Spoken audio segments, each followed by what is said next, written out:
ప్రజాస్వామ్యబద్ధంగా ముందుకు సాగుతున్నాం.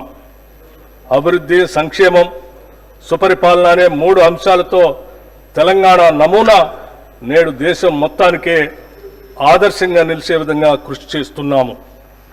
అధికారంలోకి వచ్చిన తొలి ఏడాదిలోనే గత పాలకులు సృష్టించిన సవాళ్లన్నింటినీ ఎదుర్కొని మా ప్రభుత్వం పరిపాలనా సత్తాను చాటుకుంది.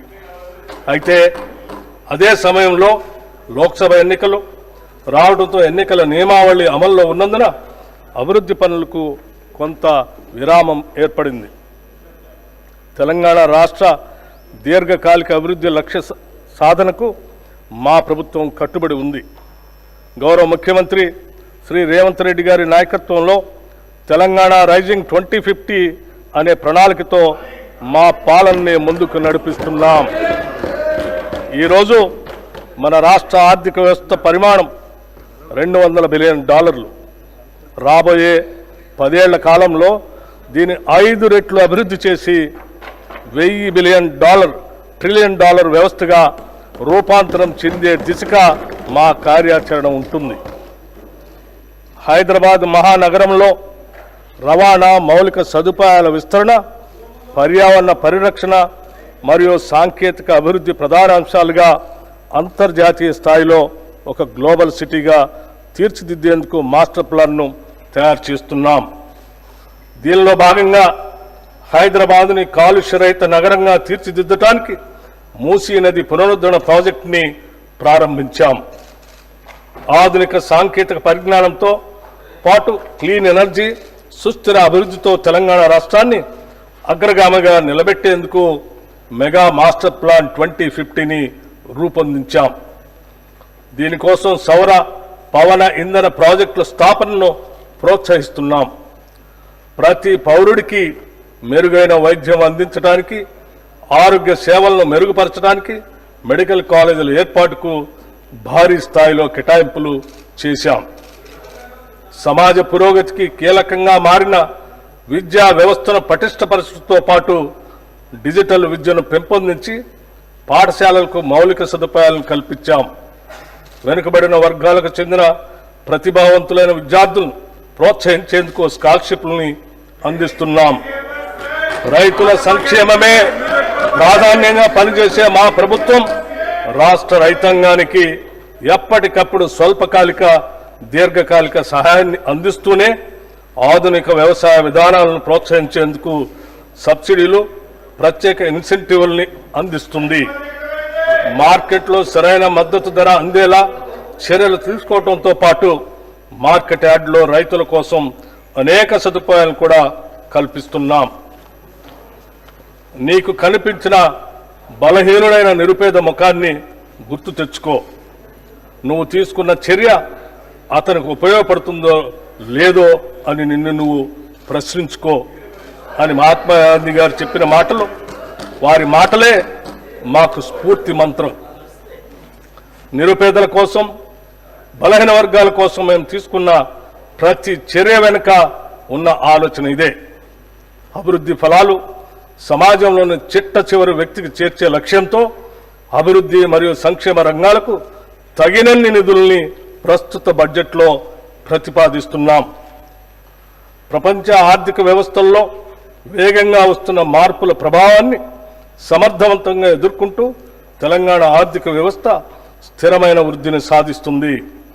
2024-25 ఆర్థిక సంవత్సరంలో తెలంగాణ స్థూల రాష్ట్ర ఉత్పత్తి ప్రస్తుత ధరల ప్రకారం 16,12,579 కోట్ల రూపాయలు. గత సంవత్సరంతో పోలిస్తే వృద్ధి రేటు 10.1% నమోదైంది. ఇదే సమయంలో దేశ జీడిపి 3,31,03,215 కోట్ల రూపాయలు కాగా వృద్ధి రేటు 9.9% ఉంది. 2024-25 ఆర్థిక సంవత్సరంలో ప్రస్తుత ధరల ప్రకారం రాష్ట్ర తలసరి ఆదాయం 3,79,751 రూపాయలు కాగా వృద్ధి రేటు 9.6%. దేశ తలసరి ఆదాయం 2,05,579 రూపాయలు కాగా వృద్ధి రేటు 8.8%. దేశ తలసరి ఆదాయంతో పోలిస్తే తెలంగాణ తలసరి ఆదాయం 1,74,172 రూపాయలు, అంటే 1.8% రెట్లు ఎక్కువగా ఉంది.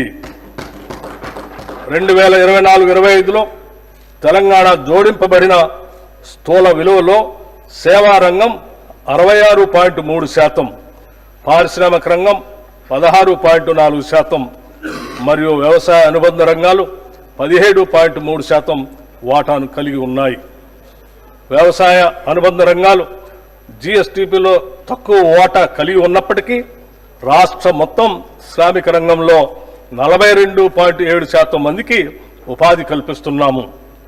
ఉచిత కరెంటు, రైతు భరోసా, పంట రుణమాఫీ, నీటిపారుదల ప్రాజెక్టులపై పెట్టుబడులు వంటి ప్రభుత్వ పథకాలు రైతాంగానికి ఆత్మవిశ్వాసాన్ని పెంపొందించాయి.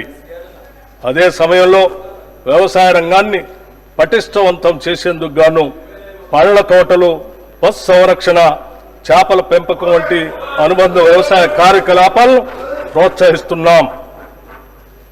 రాష్ట్ర పరిశ్రమలు 22.5% మందికి ఉపాధి కల్పిస్తున్నాయి. చైనా +1 వ్యూహాన్ని అవలంబించడం ద్వారా తెలంగాణను ఫార్మాస్యూటికల్స్, బయోటెక్నాలజీ, విద్యుత్ వాహనాలు, పునరుత్పాదక శక్తి రంగాల్లో గ్లోబల్ తయారీ కేంద్రంగా అభివృద్ధి చేయాలనేది మా ప్రభుత్వ లక్ష్యం. పరిశ్రమల కారిడార్లు, ప్రత్యేక ఆర్థిక మండళ్ల అభివృద్ధి మరిన్ని పెట్టుబడులను ఆకర్షించి ఉద్యోగ అవకాశాలను పెంపొందించడానికి తోడ్పడతాయి. తద్వారా ఆర్థిక వ్యవస్థ మరింత స్థిరంగా, వేగంగా అభివృద్ధి చెందుతుంది. రాష్ట్రంలో సేవా రంగం అత్యధిక కొత్త ఉపాధి కల్పించే దిశగా కొనసాగుతుంది. ఇది మొత్తం శ్రామిక రంగంలో 34.8% వాటాను కలిగి ఉంది. హైదరాబాద్ నగరం ఐటీ రంగంలో అగ్రగామిగా, ముఖ్యంగా సాఫ్ట్వేర్ సేవలు, ఫిన్టెక్, లాజిస్టిక్, పర్యాటక వంటి రంగాలలో ఉపాధి వృద్ధికి ప్రధానంగా దోహదపడుతుంది. తెలంగాణలో శ్రామిక శక్తి 68.7% ఉండగా దేశీయ సగటు 64.3% మాత్రమే ఉంది. దీనిలో మహిళల ఉపాధి శాతం 52.7% ఉండగా ఇది దేశ సగటు 45.2% కంటే అధికం. మహిళలు మరియు వెనుకబడిన వర్గాలకు తెలంగాణ ప్రభుత్వం ఉపాధి అవకాశాలు కల్పించడంలో ఎంతగా విజయవంతమైందో ఈ గణాంకాలు తెలియజేస్తున్నాయి.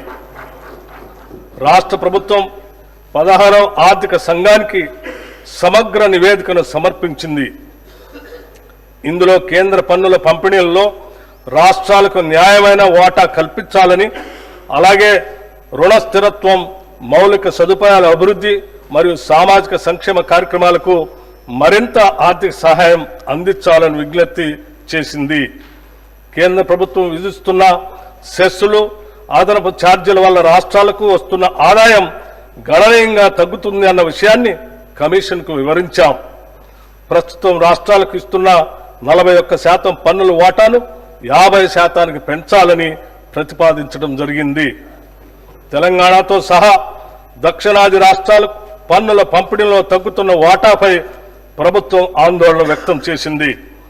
తెలంగాణ 14వ ఆర్థిక సంఘం ద్వారా 2.437% నిధులు పంపిణీ జరిగితే 15వ ఆర్థిక సంఘం కాలంలో ఇది కేవలం 2.102% తగ్గింది.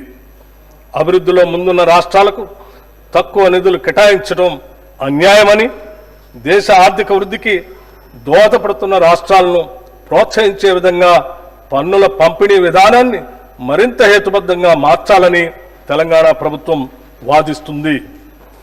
తెలంగాణ ప్రభుత్వం సమాంతర పన్నుల పంపిణీ సూత్రంలో సంస్కరణలు తీసుకురావాలని సూచించింది.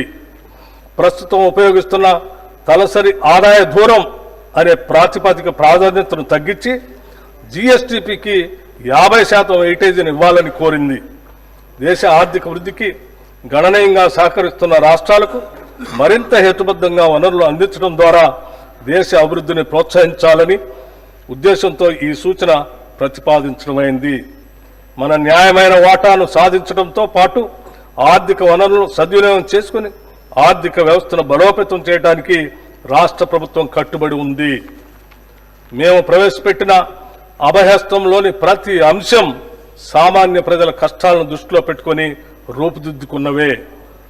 ఒక నిరుపేద తన రోజువారీ జీవితంలో ఏ కనీస సదుపాయాలు ఉండాలని కోరుకుంటాడో వాటినన్నిటినీ అభయహస్తంలో భాగంగా చేర్చడం జరిగింది.